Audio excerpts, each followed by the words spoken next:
প্রিয় দর্শক, অডিও আর্টের আজকের আয়োজনে আপনাদের আমরা শোনাব ডক্টর মোহাম্মদ জাফর ইকবালের বিজ্ঞান বিষয়ক বই বিগ ব্যাং থেকে হোমোসেপিয়েন্স। বিগ ব্যাং থেকে হোমোসেপিয়েন্স বইটি অধ্যাপক মোহাম্মদ জাফর ইকবাল অত্যন্ত সহজ সরল ভাষায় একেবারেই শিশু কিশোরদের উপযোগী করে লিখেছেন। বইটির জন্য অত্যন্ত চমৎকার দৃষ্টিনন্দন প্রচ্ছদটি এঁকেছেন মেহেদি হক। বইটির উৎসর্গ পাতায় লেখক লিখেছেন, উৎসর্গ আলে ইমাম শ্রদ্ধাস্পদেষু, আমি গোপনে যার মতো হওয়ার চেষ্টা করি। স্বাভাবিক আকারের চেয়ে ছোট এই বইটিতে রয়েছে নানা রকম দৃষ্টিনন্দন ছবি, যা বইয়ের বিষয়বস্তু পাঠককে বুঝতে সহায়ক ভূমিকা পালন করবে। বইটি কিনতে পাবেন জ্ঞানকোষের যে কোনো শোরুমে এবং অনলাইন বুকশপ রকমারি.com-এ। বইটির মুদ্রিত মূল্য ১৭৫ টাকা। জ্ঞানকোষ থেকে প্রকাশিত বইটির পৃষ্ঠা সংখ্যা মাত্র ৫৫। আকারে ছোট এই বইটি আমরা এক পর্বেই শেষ করতে পেরেছি। আপনি যদি আমাদের চ্যানেলে নতুন হয়ে থাকেন তাহলে এখনই সাবস্ক্রাইব করে নিন। আমাদের বই পাঠের কোনো পর্ব হারিয়ে ফেলতে না চাইলে বেল আইকনটিতে ক্লিক করে রাখুন। তো বন্ধুরা, চলুন শোনা যাক ডক্টর মোহাম্মদ জাফর ইকবালের বিজ্ঞান বিষয়ক বই বিগ ব্যাং থেকে হোমোসেপিয়েন্স। রাতের আকাশ। আমরা যদি রাতের আকাশের দিকে তাকাই, সেখানে অসংখ্য নক্ষত্রকে ঝিকিমিকি করতে দেখি। পৃথিবীতে একজন মানুষও খুঁজে পাওয়া যাবে না যে নাকি রাতের আকাশের এই অসংখ্য মিটিমিটি তারা দেখে অবাক হয়নি। একজন পাওয়া যাবে না যে নাকি অবাক হয়ে ভাবেনি এই তারাগুলি কত দূরে, কোথা থেকে এসেছে, কেন এরকম মিটমিট করে জ্বলছে। আকাশে যখন চাঁদ নেই, মেঘ নেই, তখন সেই ঘুটঘুটে অন্ধকারে আকাশের এক মাথা থেকে অন্য মাথায় অসংখ্য নক্ষত্রকে কুয়াশার চাদরের মতো বিস্তৃত হয়ে থাকতে দেখি। এটি হচ্ছে ছায়াপথ, আমাদের গ্যালাক্সি। আমরা এই গ্যালাক্সির ভেতর থেকে এটাকে দেখি বলে এটাকে কুয়াশার সাদা চাদরের মতো কিংবা এরকম একটি ধূসর পাথরের মতো দেখায়।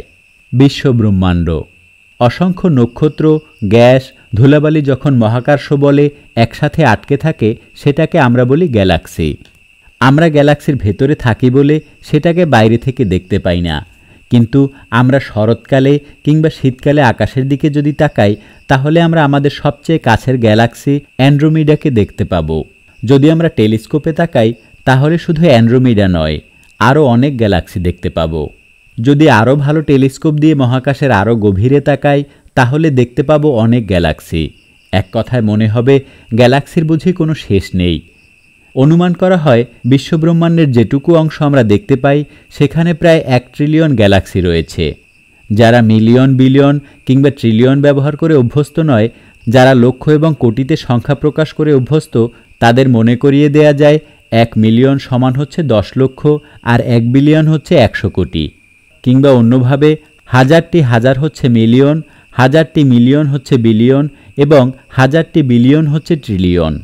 এর সাথে আরও একটি বিষয় তাদের মনে করিয়ে দেয়া যায়, বিজ্ঞানের জগতে কিন্তু হিসেব নিকেশের ভাষা মিলিয়ন, বিলিয়ন, ট্রিলিয়ন। সেটাতে যত তাড়াতাড়ি অভ্যস্ত হওয়া যায় ততই ভালো। গ্যালাক্সির গতিবিধি। স্বাভাবিকভাবেই আমরা জানতে চাই এই গ্যালাক্সিগুলো কোত্থেকে এসেছে, কেন এসেছে, কিভাবে এসেছে। আমাদের পরিচিত চাঁদ, সূর্য এবং গ্রহগুলির গতিবিধি ব্যাখ্যা করার জন্য নিউটনের মহাকর্ষ সূত্রই যথেষ্ট। কিন্তু বিশ্বব্রহ্মাণ্ডের এই গ্যালাক্সিগুলোর গতিবিধি ব্যাখ্যা করেছে যে সূত্র, সেটি হচ্ছে আইনস্টাইনের জেনারেল থিওরি অফ রিলেটিভিটি। প্রথম যখন সেই সূত্রের সমাধান করা হলো, দেখা গেল সেটি বলছে বিশ্ব প্রসারিত হতে পারে। আইনস্টাইন ভাবলেন সেটি কেমন করে হতে পারে, বিশ্বব্রহ্মাণ্ড নিশ্চয়ই নিজে নিজে প্রসারিত হতে পারে না। তাই মহাকর্ষ বলে আকর্ষিত হয়ে সব গ্যালাক্সি যেন এক জায়গায় কেন্দ্রীভূত হয়ে না যায়, সেজন্য তিনি তার সূত্রের মাঝখানে একটা মহাজাগতিক ধ্রুব সংখ্যা একরকম জোর করেই ঢুকিয়ে দিলেন। সেটির কাজ হচ্ছে মহাকর্ষ বলের আকর্ষণকে ঠেকিয়ে রাখা, যেন বিশ্বব্রহ্মাণ্ডের সব গ্যালাক্সি এক জায়গায় কেন্দ্রীভূত হয়ে না যায়। আইনস্টাইন তখনও জানতেন না জোর করে এই মহাজাগতিক ধ্রুব ঢোকানোর কোনো প্রয়োজন ছিল না, কারণ বিশ্বব্রহ্মাণ্ড আসলেই প্রসারিত হচ্ছে। তাই মহাকর্ষ বলে আকর্ষিত হয়ে সব গ্যালাক্সি কখনোই এক জায়গায় কেন্দ্রীভূত হবে না। বিশ্বব্রহ্মাণ্ডের প্রসারণ। বিশ্বব্রহ্মাণ্ড যে আসলেই প্রসারিত হচ্ছে সেটি বের করেছিলেন হাবল নামে একজন জ্যোতির্বিজ্ঞানী। তিনি মহাকাশের গ্যালাক্সিগুলো একটা একটা করে দেখতে লাগলেন। গ্যালাক্সি থেকে যে আলো আসে সেই আলোকে বিশ্লেষণ করে তিনি সেগুলোর গতিবেগ বের করতে লাগলেন। আমাদের সাপেক্ষে গ্যালাক্সিগুলোর যদি গতি থাকে তাহলে সেই গ্যালাক্সি থেকে যদি কোনো আলো আমাদের কাছে আসে, আমাদের মনে হবে আলোর তরঙ্গদৈর্ঘ্যটি পরিবর্তিত হয়ে গেছে। এই পরিবর্তনের নাম ডপলার শিফট। গ্যালাক্সিটি যদি দূরে সরে যেতে থাকে, তাহলে তরঙ্গদৈর্ঘ্য বিস্তৃত হয়ে যাবে। এটাকে বলে রেড শিফট। যদি কাছে আসতে থাকে, তাহলে তরঙ্গদৈর্ঘ্য সংকুচিত হয়ে যাবে। এটাকে বলে ব্লু শিফট। দৃশ্যমান আলোতে লাল আলোর তরঙ্গদৈর্ঘ্য লম্বা, নীল আলোর তরঙ্গদৈর্ঘ্য ছোট, তাই এরকম নামকরণ। নির্দিষ্ট পরমাণু থেকে বের হওয়া তরঙ্গের দৈর্ঘ্য কত হবে সেটি জানা থাকে, তাই সেটি প্রসারিত হয়েছে নাকি সংকুচিত হয়েছে সেটি বলা যায়। কাজেই গ্যালাক্সিটি কোন দিকে কত বেগে ছুটে যাচ্ছে সেটাও বের করা যায়। হাবল দেখলেন একটি গ্যালাক্সি যত দূরে সেটি তত বেশি বেগে ছুটে সরে যাচ্ছে। যদি দেখা যায় সবগুলো গ্যালাক্সি পরস্পরের কাছ থেকে দূরে সরে যাচ্ছে, তার অর্থ একসময় সবগুলো গ্যালাক্সি নিশ্চয়ই এক জায়গায় ছিল। বিশ্বব্রহ্মাণ্ড প্রসারিত হতে শুরু করায় একটি গ্যালাক্সি অন্য গ্যালাক্সি থেকে দূরে সরে যেতে শুরু করেছে। সবচেয়ে বড় ভুল। আইনস্টাইনের জেনারেল থিওরি অব রিলেটিভিটির সমাধানটি সঠিকভাবে বিশ্বব্রহ্মাণ্ডের প্রসারণের ভবিষ্যৎবাণী করেছিল। তিনি সেটা মেনে নেননি, শুধু জোর করে একটি মহাজাগতিক ধ্রুব বসিয়ে সমীকরণটিকে পরিবর্তন করেছিলেন। হাবলের পর্যবেক্ষণ থেকে বিশ্বব্রহ্মাণ্ডের প্রসারণের সেই বিস্ময়কর তথ্যটি জানার পর আইনস্টাইন তার এই মহাজাগতিক ধ্রুবটিকে নিয়ে বলেছিলেন, এটি ছিল আমার জীবনের সবচেয়ে বড় ভুল। Big bang. যাই হোক, হাবলের এই যুগান্তকারী পর্যবেক্ষণ থেকে পৃথিবীর বিজ্ঞানীরা বুঝতে পারলেন এই বিশ্বব্রহ্মাণ্ড নিশ্চয়ই একটি প্রসারণ দিয়ে শুরু হয়েছে।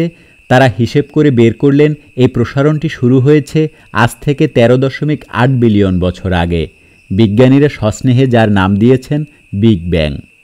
এই বিশাল বিশ্বব্রহ্মাণ্ডে মানুষের চাইতে বিস্ময়কর প্রাণী আর কি হতে পারে? বিশ্বব্রহ্মাণ্ডের বিলিয়ন বিলিয়ন গ্যালাক্সির সাধারণ একটা গ্যালাক্সির নাম ছায়াপথ। সেই গ্যালাক্সির সাদামাটা একটা নক্ষত্রের নাম সূর্য, সেই সূর্যের ছোট্ট একটি নীল গ্রহের নাম পৃথিবী, সেই পৃথিবীর বাসিন্দার নাম মানুষ। তাদের মাথার 1.5 কেজি ওজনের মস্তিষ্ক ব্যবহার করে তারা বের করে ফেলেছে এই বিশ্বব্রহ্মাণ্ড কেমন করে সৃষ্টি হয়েছে, কেমন করে গ্যালাক্সির জন্ম হয়েছে, কেমন করে নক্ষত্র আমাদের রাতের আকাশ আলোকিত করেছে। কি আশ্চর্য! ইনফ্লেশন। আজ থেকে 13.8 বিলিয়ন বছর আগে আমাদের বিশ্বব্রহ্মাণ্ডের জন্ম হয়েছিল। বিশ্বব্রহ্মাণ্ডের ঠিক জন্মের মুহূর্তটি কিংবা ঠিক তার পরের মুহূর্তগুলো সম্পর্কে বিজ্ঞানীরা এখনও কিছু বলতে পারে না। 10⁻⁻41 সেকেন্ড পার হওয়ার আগে ব্যবহার করার মতো বিজ্ঞান এখনও বের হয়নি। তবে 10⁻⁻41 সেকেন্ড সময়টি এত ক্ষুদ্র একটা সময় যে এটা আসলে অনুভব পর্যন্ত করা যায় না। যাই হোক, বিশ্বব্রহ্মাণ্ড জন্ম হবার পর আনুমানিক 10⁻³ সেকেন্ড পর্যন্ত একটি অত্যন্ত বিস্ময়কর ব্যাপার ঘটে। সেটা হচ্ছে একটি অবিশ্বাস্য প্রসারণ, যাকে বিজ্ঞানীরা নাম দিয়েছেন ইনফ্লেশন। ইনফ্লেশনের প্রসারণটি ছিল অবিশ্বাস্য থেকে অবিশ্বাস্য। এই প্রসারণটির গতি ছিল আলোর বেগের থেকেও বেশি। আলোর বেগ মনে আছে তো? সেকেন্ডে 300,000 কিলোমিটার। লক্ষ্য করো, আমি 1,86,000 মাইল না বলে 300,000 কিলোমিটার বলেছি। শুধু তাই না, সহজ করে 3 লক্ষ কিলোমিটারও বলিনি। মাইল, লক্ষ কোটি এই কথাগুলি ব্যবহার না করার চেষ্টা করেছি। তোমরা যারা জানো যে কোনো বস্তু আলোর বেগের থেকে দ্রুত বেগে যেতে পারে না, তাদের আশ্বস্ত করার জন্য বলছি, বিশ্বব্রহ্মাণ্ডের এই প্রসারণ আমাদের পরিচিত থিওরি অব রিলেটিভিটি স্বীকার করে না। এখানে কোনো বস্তু বা কোনো তথ্য আলোর চাইতে দ্রুত গতিতে যাচ্ছে না। জায়গা বা স্পেসের প্রসারণ হচ্ছে আলো থেকে দ্রুত, এটি হতে পারে। যাই হোক, এই অবিশ্বাস্য থেকে অবিশ্বাস্য প্রসারণে, অর্থাৎ 10⁻³ সেকেন্ড বা 1 সেকেন্ডের বিলিয়ন ট্রিলিয়ন ট্রিলিয়ন ভাগের 1 ভাগ সময় বিশ্বব্রহ্মাণ্ডের আকার 10⁻60 বা ট্রিলিয়ন ট্রিলিয়ন ট্রিলিয়ন গুণ বেড়ে গেল। এই অচিন্তনীয়, অবিশ্বাস্য, অকল্পনীয় প্রসারণের পর আমাদের বিশ্বব্রহ্মাণ্ডের আকার কতটুকু হলো কল্পনা করতে পারবে? তার আকার হলো একটি কমলার মতো।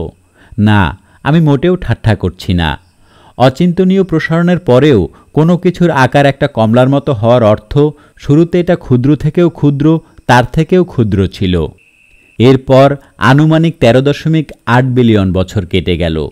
ইনফ্লেশনের অবিশ্বাস্য প্রসারণটি কমে গিয়ে স্বাভাবিক গতিতে প্রসারণ হয়েছে।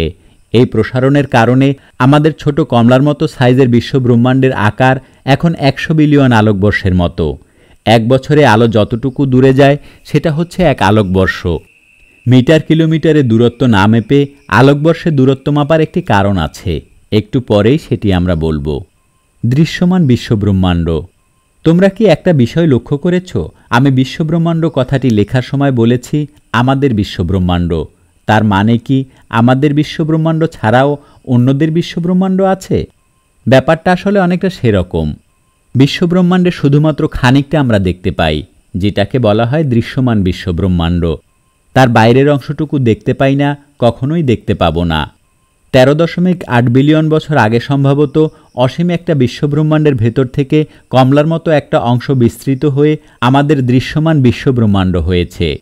তার বাইরের অংশটুকু বিস্তৃত হয়ে আরও বড় একটা বিশ্বব্রহ্মাণ্ড হয়েছে, কিন্তু তার সম্পর্কে আমরা কিছুই জানি না, কিছু জানতেও পারবো না। কেন কিছুই জানতে পারবো না? তার কারণ আলোর বেগের একটা সীমা আছে, সেটা হচ্ছে সেকেন্ডে 300,000 কিলোমিটার। বিশ্বব্রহ্মাণ্ড যদি প্রসারিত না হতো, তাহলে আগে হোক বা পরে হোক বিশ্বব্রহ্মাণ্ডের যে কোনো প্রান্ত থেকে আলো আমাদের কাছে এসে পৌঁছাতো। কিন্তু যেহেতু বিশ্বব্রহ্মাণ্ড প্রসারিত হচ্ছে, তাই একটা নির্দিষ্ট দূরত্বের বাইরে থাকলে সেখানকার আলো আর আমাদের কাছে এসে পৌঁছাতে পারবে না। সেটা আমাদের ধরাছোঁয়া কিংবা জানার বাইরে থেকে যাবে। তোমরা ইচ্ছা করলে এরকম একটা অবস্থা চিন্তা করতে পারো। মনে করো আমাদের দৃশ্যমান বিশ্বব্রহ্মাণ্ডের একেবারে শেষ প্রান্তের কোনো একটা গ্যালাক্সি থেকে আলো এসে আমাদের পৃথিবীতে পৌঁছাচ্ছে, তাই আমরা গ্যালাক্সিটাকে দেখতে পাচ্ছি। এবার মাঝখানের স্থানটুকু ধীরে ধীরে প্রসারিত হয়ে যাচ্ছে এবং এমন একটা অবস্থার সৃষ্টি হলো যখন আলো আর পৌঁছাতে পারছে না। পৃথিবী থেকে আমরা দেখব একটা গ্যালাক্সি ধীরে ধীরে অদৃশ্য হয়ে গেল, চিরদিনের জন্য। অতীতের ছবি। যাই হোক, এবারে অন্য একটা বিষয়ে একটু আলোচনা করে নেওয়া যাক। একটু আগেই তোমাদের বলা হয়েছে যে আলোকবর্ষ দিয়ে দূরত্ব মাপা হয়। আলোর একটা নির্দিষ্ট বেগ রয়েছে, তাই দূরত্ব অতিক্রম করতে সেটা সময় নেয়। তাই আমরা যখন সূর্যের দিকে তাকাই, আমরা কিন্তু এই মুহূর্তে সূর্যকে দেখি না, 8 মিনিট আগের সূর্যকে দেখি। কারণ সূর্য থেকে আলো পৃথিবীতে এসে পৌঁছাতে 8 মিনিট সময় লাগে। কোনো একটা বিচিত্র কারণে হঠাৎ করে যদি সূর্যটা অদৃশ্য হয়ে যায়, আমরা কিন্তু সেটা জানতে পারবো 8 মিনিট পরে। ঠিক সেরকম আমরা যখন আকাশের দিকে তাকিয়ে একটা নক্ষত্রকে মিটমিট করে জ্বলতে দেখি, সেটি কিন্তু এই মুহূর্তের নক্ষত্র নয়। সেটা কত দূরে আছে তার উপর নির্ভর করবে কত মিলিয়ন কিংবা কত বিলিয়ন বছর আগের নক্ষত্রটিকে আমরা দেখছি। যেমন আমাদের সবচেয়ে কাছের অ্যান্ড্রোমিডা গ্যালাক্সিটি যখন আমরা দেখি, তখন কিন্তু আমরা এই মুহূর্তের অ্যান্ড্রোমিডা দেখছি না। 2.5 মিলিয়ন বছর আগে অ্যান্ড্রোমিডা যেরকম ছিল, ঠিক সেটা দেখছি। কাজেই পরের বার যখন আকাশের দিকে তাকাবে, তখন মনে করো তুমি কিন্তু মিলিয়ন কিংবা বিলিয়ন বছর অতীতের দিকে তাকিয়ে আছো। 4 শক্তির আত্মপ্রকাশ। এবার আমরা আমাদের মূল আলোচনায় ফিরে যাই।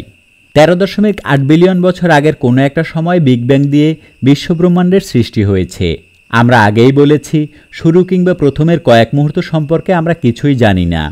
তোমাদের আগেই বলা হয়েছে 10⁻³ সেকেন্ড সময়ে বিশ্বব্রহ্মাণ্ডের প্রতিটি বিন্দু অচিন্তনীয় দ্রুততায় 10⁻60 গুণে প্রসারিত হয়েছে। পুরো বিশ্বব্রহ্মাণ্ড নিয়ে কৌতূহলী হয়ে লাভ নেই, সেখানে কি হয়েছে আমরা কখনোই জানব না। আমরা ইনফ্লেশনের পর বিশ্বব্রহ্মাণ্ডের ছোট একটা কমলার মতো আকারের অংশটুকু নিয়ে মাথা ঘামাবো, কারণ পরবর্তী 13.8 বিলিয়ন বছরে সেটাই বিস্তৃত হয়ে প্রায় 100 বিলিয়ন আলোকবর্ষ বিস্তৃত হবে, যেটাকে আমরা বলবো দৃশ্যমান বিশ্বব্রহ্মাণ্ড। ইনফ্লেশনের অবিশ্বাস্য প্রসারণ শেষে যখন স্বাভাবিক প্রসারণ শুরু হয়েছে, তখন বিশ্বব্রহ্মাণ্ডের তাপমাত্রা 10⁻32 ডিগ্রি সেলসিয়াস। তোমরা অনেকেই হয়তো জানো, প্রকৃতিতে 4 ধরনের শক্তি রয়েছে: মহাকর্ষ, বিদ্যুৎ বা চৌম্বকীয়, দুর্বল নিউক্লিয়ার এবং নিউক্লিয়ার। মহাকর্ষ বল সবাই জানো, যে বলটির কারণে পৃথিবী সূর্যকে ঘিরে ঘোরে।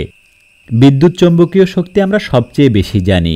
আলো এবং বিদ্যুৎ হচ্ছে এর বড় উদাহরণ।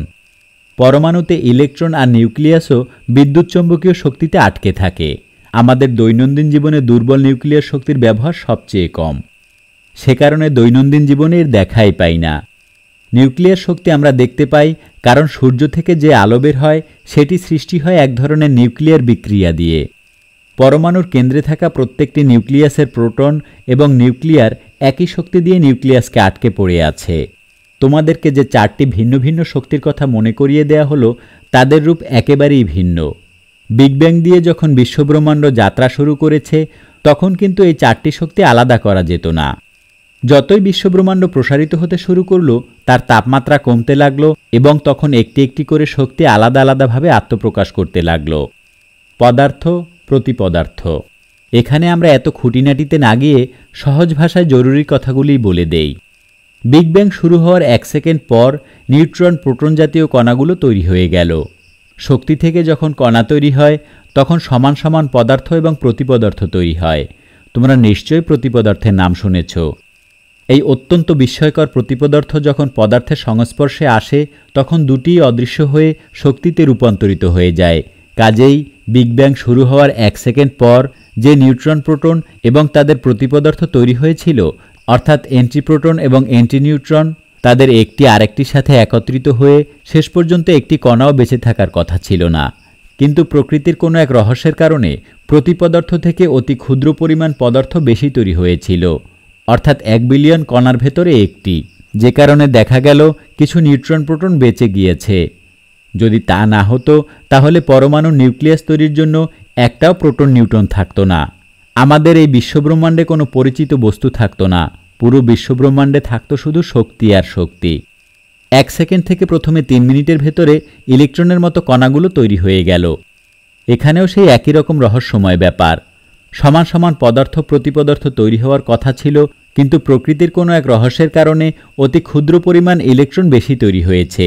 সে কারণে সব পদার্থ প্রতিপদার্থ থেকে একে অন্যকে ধ্বংস করে শক্তিতে পরিণত হওয়ার পরেও কিছু বেঁচে যাওয়া সৌভাগ্যবান ইলেকট্রন, কিছু বেঁচে যাওয়া সৌভাগ্যবান প্রোটন আর নিউট্রনের সাথে মিলে বিশ্বব্রহ্মাণ্ডের পরমাণুগুলো তৈরি করেছিল। তা না হলে এই বিশ্বব্রহ্মাণ্ডের যে কী হতো কে জানে। এর পরের 20 মিনিটের ভেতরে নিউট্রন আর প্রোটন মিলে পরমাণু নিউক্লিয়াস তৈরি করতে শুরু করলো। তাপমাত্রা কমে তখন বিলিয়ন ডিগ্রিতে পৌঁছেছে। তোমরা লক্ষ্য করেছ আমরা এতক্ষণ সেকেন্ড এবং মিনিট নিয়ে কথা বলেছি। বিশ্বব্রহ্মাণ্ড তৈরি করার জন্য প্রয়োজনীয় ইলেকট্রন আর প্রোটন তৈরি হয়ে গেছে, কিন্তু তবু পরমাণু তৈরি হতে পারছিল না, কারণ বিশ্বব্রহ্মাণ্ডের শক্তিশালী ফোটন সেগুলোকে আঘাত করে খণ্ডবিখণ্ড করে দিচ্ছিল। মুক্ত আলো।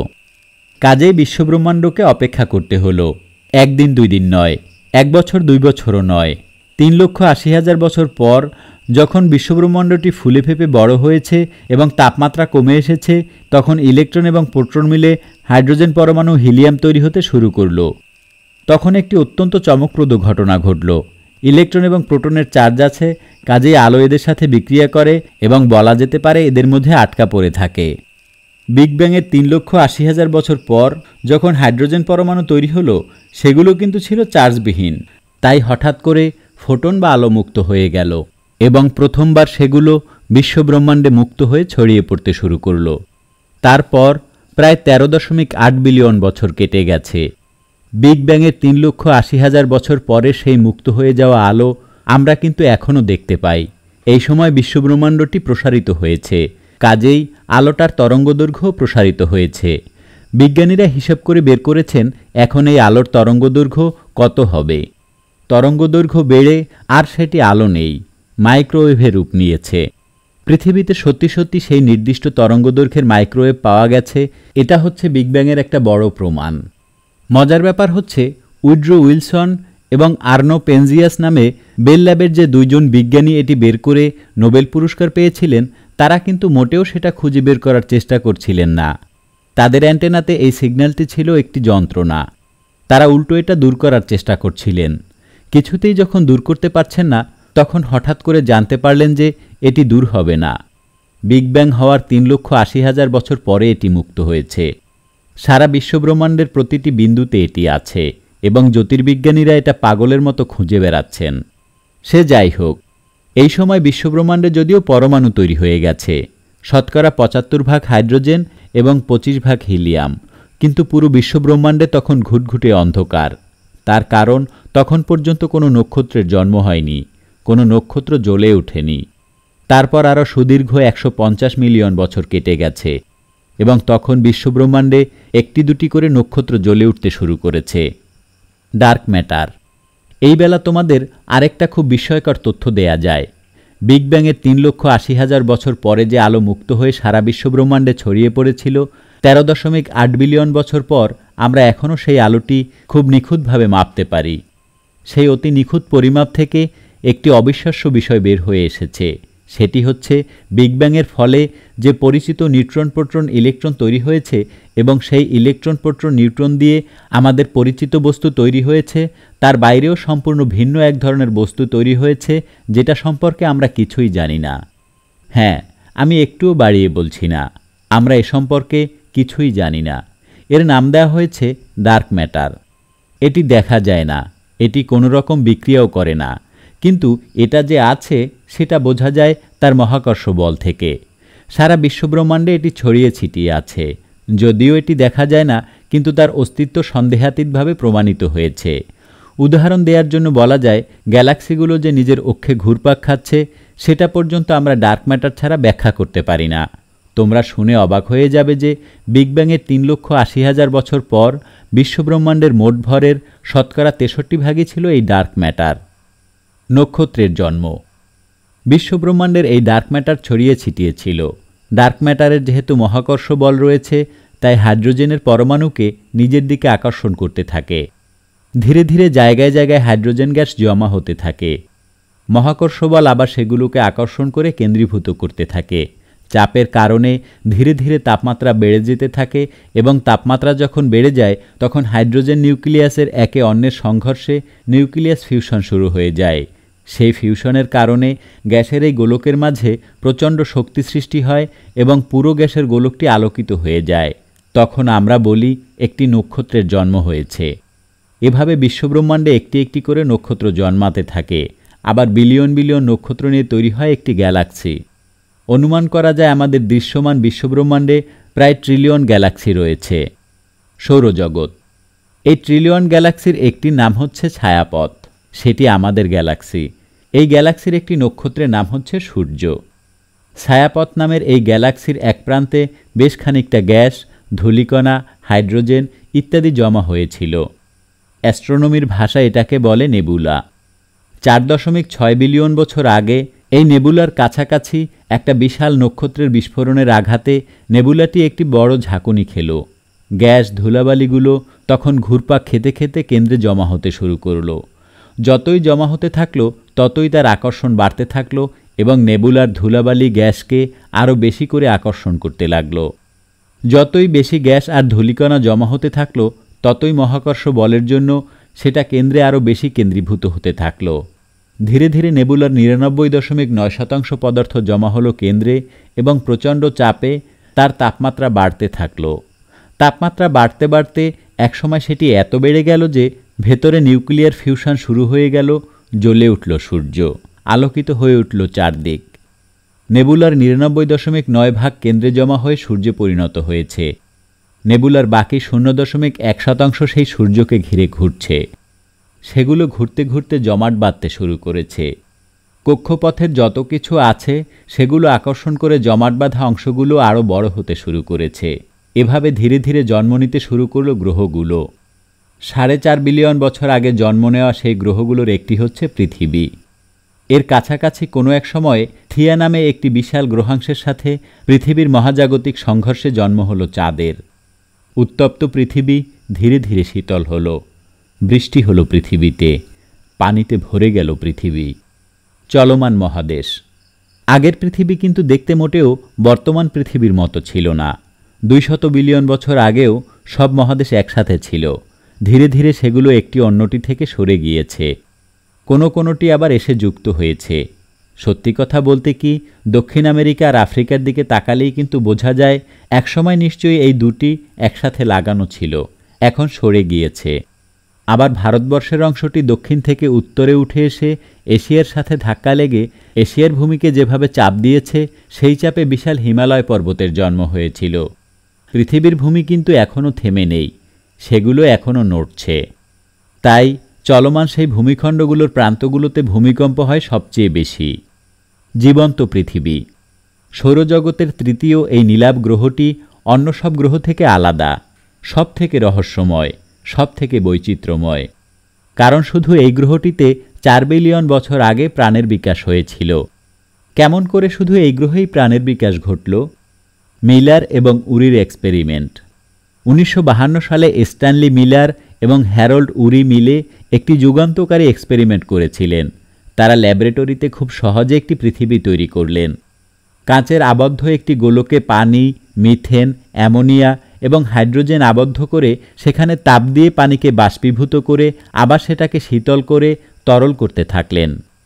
পৃথিবীতে যেমন সমুদ্র থেকে পানি বাষ্পীভূত হয়ে বৃষ্টি হয়, পৃথিবীতে যে বজ্রপাত হয় সেটি সৃষ্টি করলেন বৈদ্যুতিক ডিসচার্জ দিয়ে। কিছুদিনের ভেতরে তারা দেখলেন এই ফ্লাস্কের ভেতরে জীবন সৃষ্টির জন্য প্রয়োজনীয় অ্যামিনো অ্যাসিডগুলোর বড় একটি অংশ তৈরি হয়ে গেছে। অর্থাৎ পৃথিবীতে যে প্রাকৃতিক পরিবেশ ছিল এবং যে অজৈব গ্যাস ছিল সেগুলো দিয়েই পৃথিবীতে মৌলজৈব তৈরি হতে পারে এবং দীর্ঘ সময় সেগুলো বিক্রিয়া করে এই পৃথিবীতেই প্রাণের সৃষ্টি সম্ভব। ডারউইন এবং বিবর্তনবাদ। পৃথিবীতে কিভাবে প্রাণের আবির্ভাব হয়েছে, কিভাবে তার বিকাশ হয়েছে, সেগুলো আমরা কিভাবে জানি? তোমরা নিশ্চয়ই অনুমান করতে পেরেছ, কাজটি মোটেই সহজ ছিল না। প্রাণীদের দেহাবশেষ অনেক সময় ফসিল হয়ে রক্ষা পায়। বিজ্ঞানীরা কার্বন ডেটিং করে সেটা কত পুরনো তা বের করে ফেলেন। তখন সেই ফসিলটি বিশ্লেষণ করে বের করার চেষ্টা করা হয় ফসিলটি কোন প্রাণীর, সেটি কেমন করে এসেছে ইত্যাদি ইত্যাদি। জীববৈচিত্র্য বোঝার জন্য চার্লস ডারউইনের বিবর্তন তত্ত্বটি খুবই গুরুত্বপূর্ণ ভূমিকা রেখেছে। এই তত্ত্ব থেকে আমরা জানতে পেরেছি স্বাভাবিক নিয়মে প্রাণীজগতের বিবর্তন হয়। এই বিবর্তিত প্রাণীদের ভেতরে যেটা পরিবেশের সাথে বেশি নিজেকে খাপ খাওয়াতে পারে সেটাই টিকে থাকে। আমরা তখন বলি প্রাণীটির বিবর্তন হয়েছে। প্রথম প্রাণ। মোটামুটিভাবে বলা যায় প্রায় 4000 বিলিয়ন বছর আগে সম্ভবত সমুদ্রের নিচে পৃথিবীতে প্রথম প্রাণের আবির্ভাব হয়েছিল। সেই প্রাণ ছিল খুবই সহজ সরল এককোষী একটি প্রাণী, যার ভেতরে কোনো নিউক্লিয়াস পর্যন্ত নেই। এই অত্যন্ত আদিম সহজ সরল এই এককোষী প্রাণী পৃথিবীতে একদিন দুই দিন নয়, কয়েক বিলিয়ন বছর টিকেছিল। অনুমান করা হয় এই সময় পৃথিবীতে ভাইরাসেরও জন্ম হয়ে গেছে। বায়ুমণ্ডলে অক্সিজেন। প্রায় 2.4 বিলিয়ন বছর আগে পৃথিবীতে এক ধরনের ব্যাকটেরিয়া জন্ম নেয় যেগুলো বর্জ্য হিসেবে অক্সিজেন ত্যাগ করে। পৃথিবীর বায়ুমণ্ডলে এর আগে কোনো অক্সিজেন ছিল না। এই প্রথমবার পৃথিবীতে একটু একটু করে অক্সিজেন জমা হতে থাকে। বর্তমান পৃথিবীর সকল প্রাণীর নিঃশ্বাস নিয়ে বেঁচে থাকার জন্য প্রয়োজনীয় যে অক্সিজেন, পৃথিবীতে সেই অক্সিজেন আসার পর নানা ধরনের বিক্রিয়া হয়ে পৃথিবীর পরিবেশে পরিবর্তন আসতে শুরু করে। ইউক্যারিওটিক কোষ। পরিবর্তনের সবচেয়ে গুরুত্বপূর্ণ হচ্ছে কোষের ভেতর নিউক্লিয়াস বা ইউক্যারিওটিক কোষ। অনুমান করা হয় একটি কোষের ভেতর আরেকটি কোষ ঢুকে গিয়ে দুটি একটি আরেকটিকে সাহায্য করে বাঁচতে থাকে, যেটি পরে নিউক্লিয়াস হিসেবে পরিচিত হয়। ঠিক এইভাবেই একটি কোষের ভেতর আরেকটা কোষ ঢুকে সেখানে শক্তি তৈরি করার ছোটোখাটো একটা ফ্যাক্টরি তৈরি করে ফেলে, যেটাকে এখন আমরা বলি মাইক্রোকন্ড্রিয়া। বর্জ্য হিসেবে অক্সিজেন ত্যাগ করে সেরকম এককোষী ব্যাকটেরিয়াকে গ্রহণ করে ইউক্যারিওটিক কোষগুলো নতুন এক ধরনের কোষে পাল্টে গেল। কোষের ভেতরের ব্যাকটেরিয়াগুলো ধীরে ধীরে ক্লোরোপ্লাস্টে পরিণত হয়ে সালোক সংশ্লেষণ শুরু হলো। আমাদের বর্তমান উদ্ভিদে আমরা এখন সেটাই দেখতে পাই। বহুকোষী প্রাণী। প্রায় আরও 1 বিলিয়ন বছর কেটে গেল। আজ থেকে 900 মিলিয়ন বছর আগে প্রথম বহুকোষী প্রাণীর জন্ম হলো। কিভাবে, কেন জন্ম হলো সেগুলো বের করার জন্য বিজ্ঞানীরা চেষ্টা করে যাচ্ছেন। কিন্তু এ কথাটি কেউ অস্বীকার করবে না যে এই বহুকোষী প্রাণী দিয়েই পৃথিবীতে সত্যিকারের প্রাণী সৃষ্টি হওয়ার একটা প্রক্রিয়া শুরু হলো। বহুকোষী প্রাণীগুলো পরিবেশের সাথে খাপ খাইয়ে নেয়ার জন্য নানা ধরনের বিবর্তনের মধ্য দিয়ে যেতে লাগলো। এভাবে প্রায় 400 মিলিয়ন বছর কেটে গেছে। আজ থেকে প্রায় 550 মিলিয়ন বছর আগে প্রথম এক ধরনের প্রাণের জন্ম হলো, যার শরীরে মেরুদণ্ডের আভাস রয়েছে। ক্যাম্ব্রিয়ান বিস্ফোরণ। 550 মিলিয়ন বছরের কাছাকাছি সময়টি জীবজগতের ইতিহাসে খুবই গুরুত্বপূর্ণ সময়। এই সময়টির নাম ক্যাম্ব্রিয়ান এবং এই সময় একটা বিস্ফোরণ ঘটেছিল, যার নাম দেয়া হয়েছে ক্যাম্ব্রিয়ান বিস্ফোরণ। না, এটা সত্যিকারের লণ্ডভণ্ড করা বিস্ফোরণ নয়, এটি হচ্ছে প্রাণীজগতের বৈচিত্র্যের বিস্ফোরণ। প্রথম সত্যিকারের মেরুদণ্ডী প্রাণীর জন্ম হলো এই সময়ে। নানা ধরনের বিচিত্র প্রাণীতে ভরে গেল সমুদ্র। 500 মিলিয়ন বছর আগে এই প্রাণীদের একটা অংশ প্রথম পানি থেকে ডাঙায় উঠে এলো। তারপর ধীরে ধীরে গাছপালায় ঢেকে গেল পৃথিবী।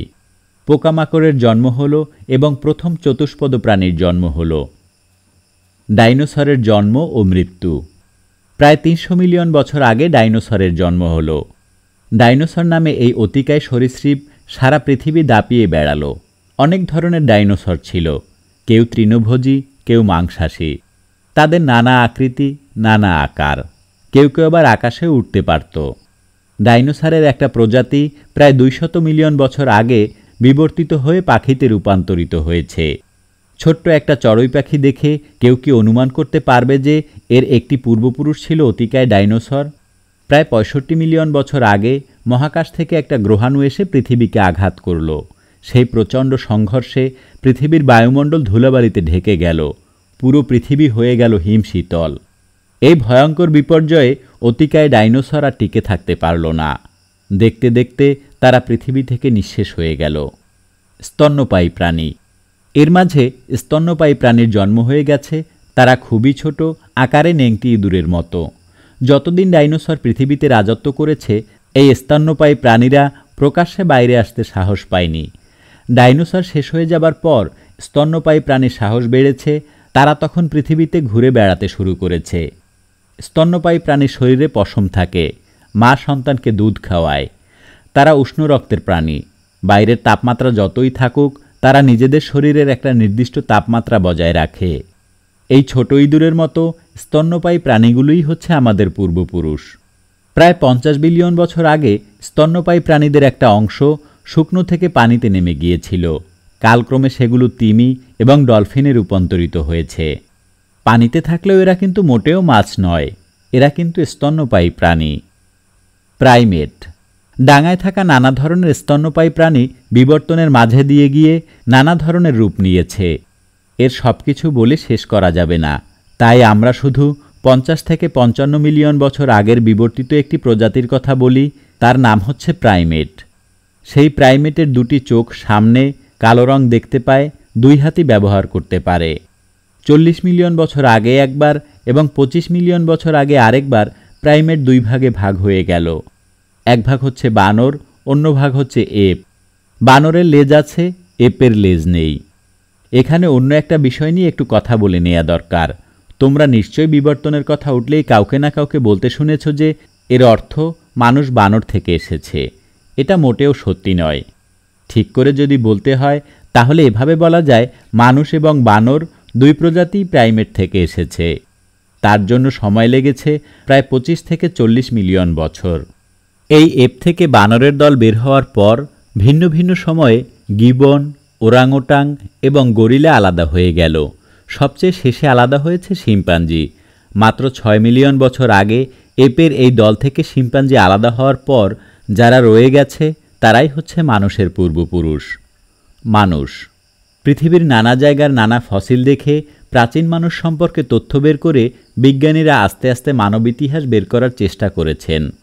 এখন পর্যন্ত যেটা বের করেছেন সেটা খুব সংক্ষেপে এভাবে বলা যায়, সারা পৃথিবীতে নানা ধরনের প্রাণের বিকাশ হলেও মানুষের বিকাশ হয়েছে আফ্রিকাতে।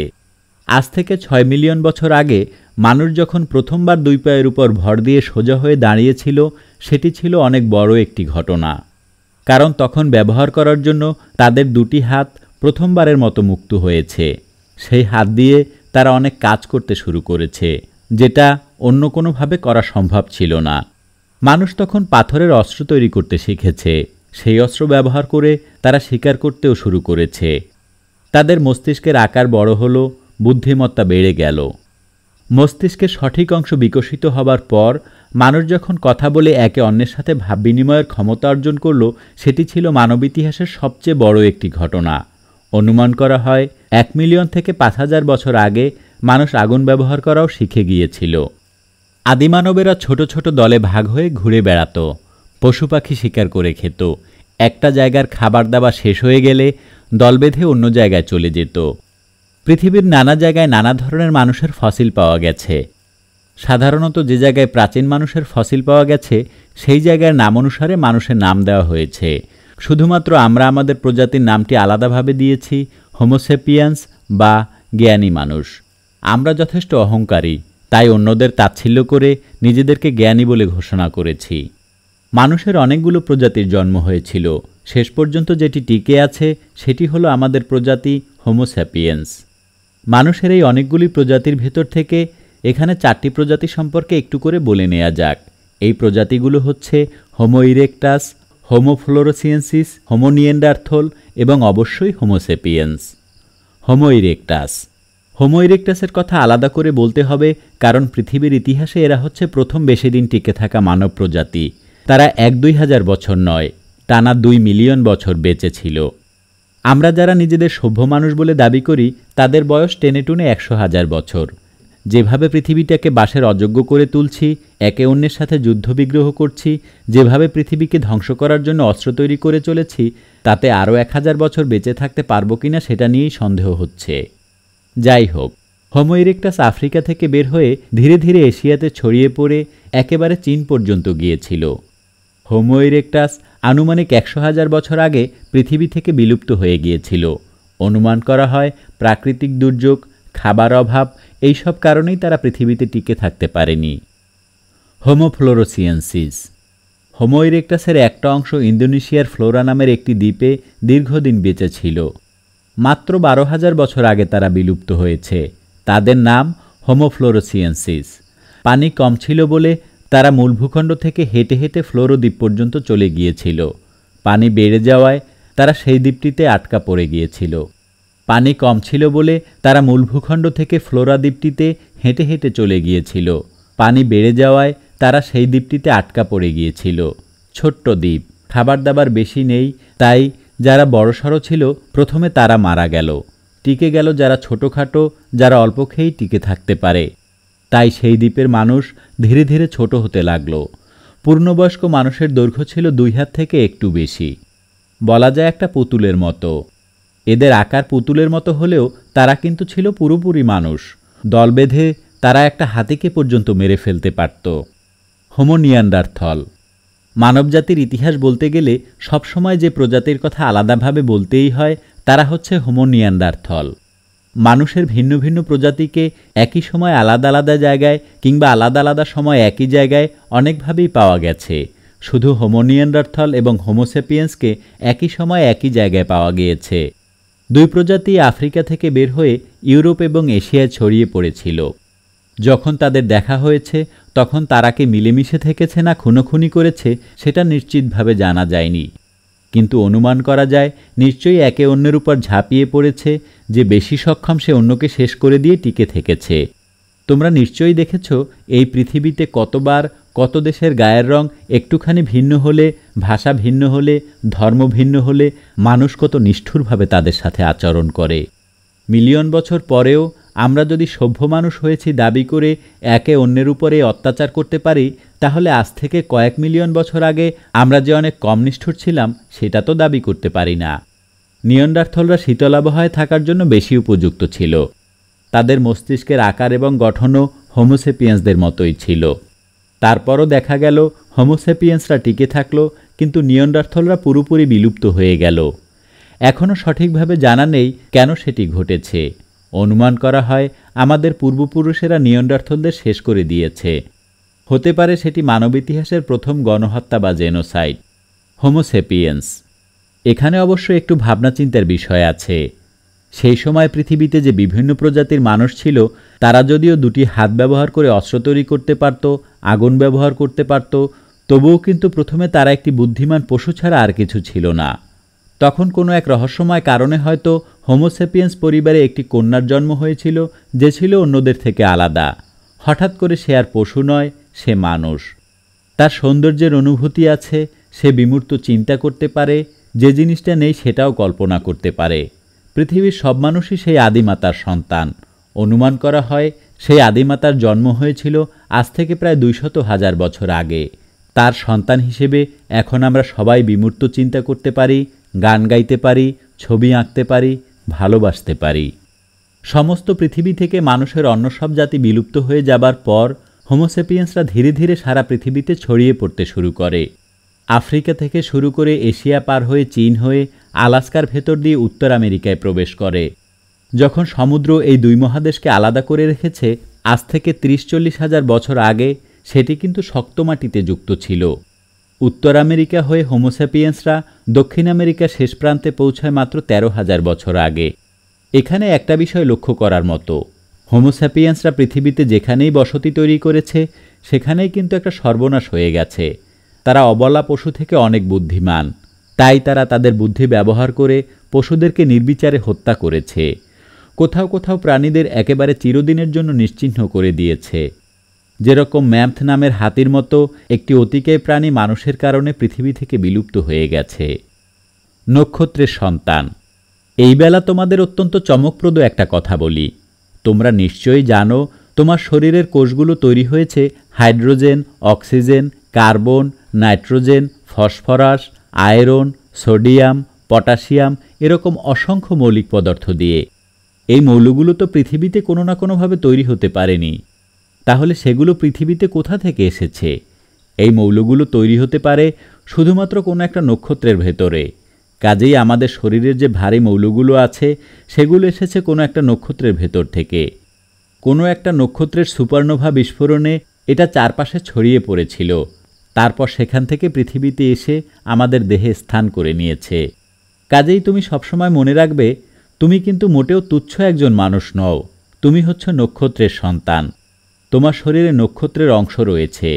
যার শরীরে নক্ষত্রের অংশ রয়েছে সে কি কখনো ক্ষুদ্রতা, হীনতা বা দৈন্যতা দেখাতে পারে? বিশ্বব্রহ্মাণ্ডের ভবিষ্যৎ। হোমোসেপিয়েন্সের ভবিষ্যৎ হয়তো আমরা নিজের চোখেই দেখব। বিশ্বব্রহ্মাণ্ডের ভবিষ্যৎ কিন্তু আমরা দেখব না। বিজ্ঞানীরা অবশ্য বিশ্বব্রহ্মাণ্ডের ভবিষ্যৎ কি সেটি এর মাঝে বের করে ফেলেছেন। বিশ্বব্রহ্মাণ্ড প্রসারিত হচ্ছে এটি আমরা জানি। এই প্রসারণ কি চলতেই থাকবে নাকি একসময় থেমে আবার সংকুচিত হয়ে যাবে সেটি নিয়ে বিজ্ঞানীদের একসময় সংশয় ছিল। এখন আর সেটি নিয়ে কোনো সংশয় নেই। বিজ্ঞানীরা সুপারনোভা বিস্ফোরণের কিছু চমকপ্রদ পর্যবেক্ষণ থেকে নিশ্চিত হয়েছেন যে এই বিশ্বব্রহ্মাণ্ড আর সংকুচিত হবে না। এটি যেভাবে প্রসারিত হচ্ছে সেভাবেই প্রসারিত হতে থাকবে। শুধু তাই নয়, প্রসারণের গতি আরও বাড়তে থাকবে। সুদূর ভবিষ্যতে প্রসারণ এতই বেড়ে যাবে যে একটি গ্যালাক্সি থেকে অন্য গ্যালাক্সিকে আর দেখতেই পাওয়া যাবে না। পুরো বিশ্বব্রহ্মাণ্ডের যেখানেই থাকি না কেন আমাদের মনে হবে আমাদের চারপাশে আর কেউ নেই। একা, আমরা একেবারেই একা। হোমোসেপিয়েন্সের ভবিষ্যৎ। পৃথিবীতে এখন 7 বিলিয়ন হোমোসেপিয়েন্স। বিবর্তনের ভেতর দিয়ে মানুষকে এখানে পৌঁছাতে মিলিয়ন মিলিয়ন বছর লেগেছে। মাত্র 100,000 বছর আগে বিবর্তিত হওয়া হোমোসেপিয়েন্স এখন নিজেই বিবর্তন নিয়ন্ত্রণ করতে শিখেছে। যে পরিবর্তনটুকু করার জন্য আগে মিলিয়ন বছর লাগত, আজকের কোনো হোমোসেপিয়েন্স সেটি কয়েক বছরের মধ্যে করে ফেলে। তাই আমরা অদূর ভবিষ্যতে কীরকম হোমোসেপিয়েন্স দেখব সেটি কি এখন আমরা কল্পনা করতে পারব? ভবিষ্যৎ কল্পনা করা খুব কঠিন, কিন্তু তারপরেও আমরা চেষ্টা করতে পারি। মানুষ বানরকেও ক্লোন করে ফেলেছে। শিম্পাঞ্জির সাথে মানুষের জিনের মিল 99.99% ভাগ। কাজেই বিজ্ঞানীরা আসলে এখন ইচ্ছা করলেই মানুষের ক্লোন করতে পারবেন। সেটি করছে না পৃথিবীর নৈতিক বাধ্যবাধকতার জন্য। আগে হোক পরে হোক সেটি ঘটে যাবে। বড় বিজ্ঞানী, বড় গায়ক, বড় শিল্পী, বড় খেলোয়াড়কে ক্লোন করা এখন শুধু সময়ের অপেক্ষা মাত্র। ক্লোন করার নৈতিক বাধ্যবাধকতা থাকতে পারে, কিন্তু জেনেটিক ইঞ্জিনিয়ারিং করে একজন সুপার মানব সন্তান জন্মাতে নিশ্চয়ই সেরকম নৈতিক বাধ্যবাধকতা থাকবে না। তাই আমরা নিশ্চয়ই দেখব পৃথিবীতে সুপার মানব সন্তান জন্ম নিচ্ছে। ভবিষ্যতের সারা পৃথিবী কি সাধারণ মানব সন্তান এবং সুপার মানব সন্তান দিয়ে বিভক্ত হয়ে যাবে? আমরা নিজের চোখেই দেখেছি যে মানুষের 20 বছরের বেশি বেঁচে থাকার কথা নয়। রোগ শোককে নিয়ন্ত্রণ করে এখন তারা অবলীলায় 80-90 বছর পর্যন্ত বেঁচে আছে। মানুষের ক্রোমোজোমে পরিবর্তন করে আমরা অদূর ভবিষ্যতে দেখতে পাব মানুষ বার্ধক্যকে নিয়ন্ত্রণ করতে শিখে গেছে। রোগে শোকে অ্যাক্সিডেন্টে মৃত্যুবরণ না করলে কেউ হয়তো আর মারাই যাচ্ছে না। পৃথিবীতে আর শিশু নেই, শুধু সহস্র বছরের যুবা পুরুষ রমণী। কি সর্বনাশ! তবে আমাদের সবচেয়ে বড় ঝুঁকি হচ্ছে মানুষের প্রতি মানুষের অবিশ্বাস, মানুষের অবহেলা। পৃথিবীতে এখন এত নিউক্লিয়ার বোমা রয়েছে যে মানুষ অসংখ্যবার পুরো পৃথিবীটাকে ধ্বংস করে পুরো মানবজাতিকে বিলুপ্ত করে ফেলতে পারবে। আমরা কি সত্যিই পুরো পৃথিবীকে ধ্বংস করে ফেলব, নাকি নক্ষত্রের সন্তান হিসেবে আমাদের মানুষের জন্য মানুষের ভালোবাসায় জয়ী হবে এবং আমরা নতুন প্রজন্মকে একটি সুন্দর পৃথিবী উপহার দিয়ে যেতে পারব? প্রিয় দর্শক শ্রোতা বন্ধুরা, এই বইটি এক পর্বেই শেষ হয়েছে। তো কথা হবে পরবর্তী কোনো বই নিয়ে। ততক্ষণ সবাই ভালো থাকুন, নিরাপদে থাকুন। এই সুন্দর পৃথিবী আমাদের, একে সুন্দরভাবে টিকিয়ে রাখার দায়িত্ব আমাদেরই। তাই জাতিভেদ, যুদ্ধবিগ্রহ, ধর্মবিদ্বেষ ইত্যাদিকে বাদ দিয়ে চলুন আমরা সবাই মানুষকে ভালোবাসতে শিখি। সকলে ভালো থাকুন, সুস্থ থাকুন, নিরাপদে থাকুন। আজকের মতো শুভ বিদায়।